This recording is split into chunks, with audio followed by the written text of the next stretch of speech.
All right, now let's turn to the race to who will control the Senate. I'm not talking about the U.S. Senate, I'm talking about the New York State Senate. 26 state Senate races on Tuesday's ballot, 15 of which involve Democratic incumbents who are all running unopposed. In the meantime, New York Times reporting that outside donors are pouring huge bucks into these Senate races. Super PACs reportedly spent nearly $13 million in key contests this year, which Times says could make the race from Long Island to Buffalo determining factors in the outcome at the Capitol. And first off, Jimmy, will it really matter who wins at the end of the day? It's going to really matter. If the Democrats take over the state Senate, then we will have an all-Democrat government, right? You figure the two houses of the legislature, we have a staunchly Democratic assembly. We have, in all likelihood, we're going to see the re-election of a Democrat, Governor Cuomo. And so if the Republicans are able to hold the Senate, then essentially it gives the GOP a say in the passage of legislation. If the Democrats take the chamber, then that Republican voice is gone. It's relegated to the minority. But part of the problem is we don't know what it would take. We don't know what the math is that would take Republicans to a majority. Explain or even take that and why the IDC It's the comes IDC. in. It's the Jeff Klein group of Democrats. There are 5 of them right now that have broken away from the main Democratic group. They're caucusing with Republicans, and they're alternating who runs the state Senate, and then they're influencing policy debates as they go through. And Jeff Klein and the IDC said, we're probably going to caucus with Democrats after this election, but it also depends on the math and whether our numbers, our votes would put them over the top. Right. There may be additions to that 5. There could be up to 3 or 4 new IDC members this year. The most interesting question, Dominic, might be, what does the governor want? Does he want to have a Republican state Senate? Which way does he want Klein to caucus? You'd think instinctively, oh, he'd love to have both the Assembly and the Senate as Democrats here. He'll be able to get through what he wants. But he's managed to work for 4 years, this trifecta kind of pretty well.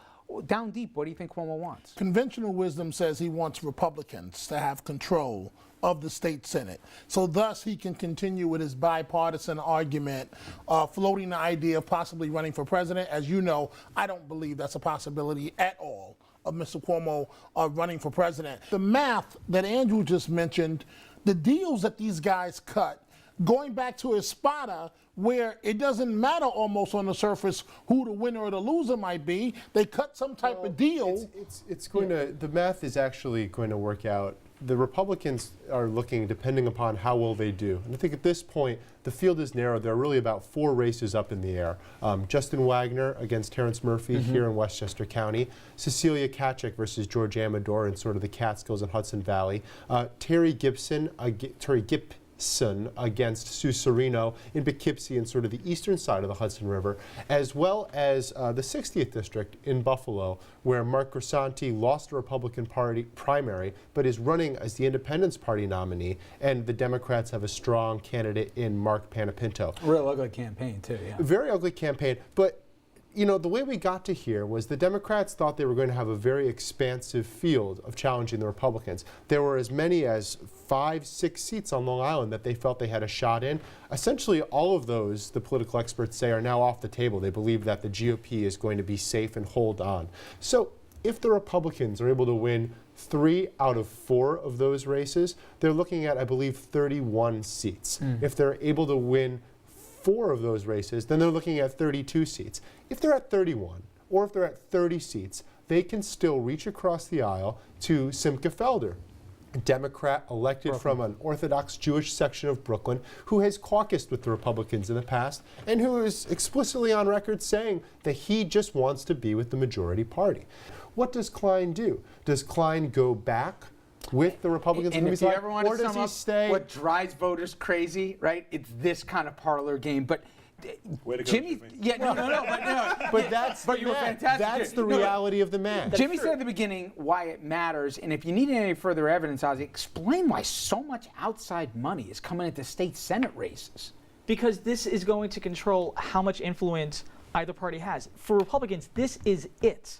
If they lose this, they effectively lose a voice in trying to dictate state government. They're largely playing defense at this point, trying to prevent Democrats from taking over. With Andrew Cuomo, they've had a very effective partner. Cuomo has never really been a progressive in terms of economic issues. He is allied with Republicans in that arena. They can effectively work with him. Property tax cap, cutting state spending, incentivizing businesses. He has been a good partner for them on those issues. If Democrats take over, he is facing his colleagues that want a legislative agenda that he's not entirely embraced. And this is a big year for that. The rent Right. control laws in New York City Yep. are up for renewal, and that's why we're seeing millions of dollars pouring in from real estate interests into this campaign. Ozzy, Jimmy, guys, Dom, Andrew, thank you guys very much here. And you at home, please head over to Facebook and Twitter and sound off on our question tonight. What do you think will be the biggest election surprise in our region come Tuesday night? Now, coming up next, Politico's Alex Eisenstadt speaks to Arthel about the national election landscape. That's when we come back.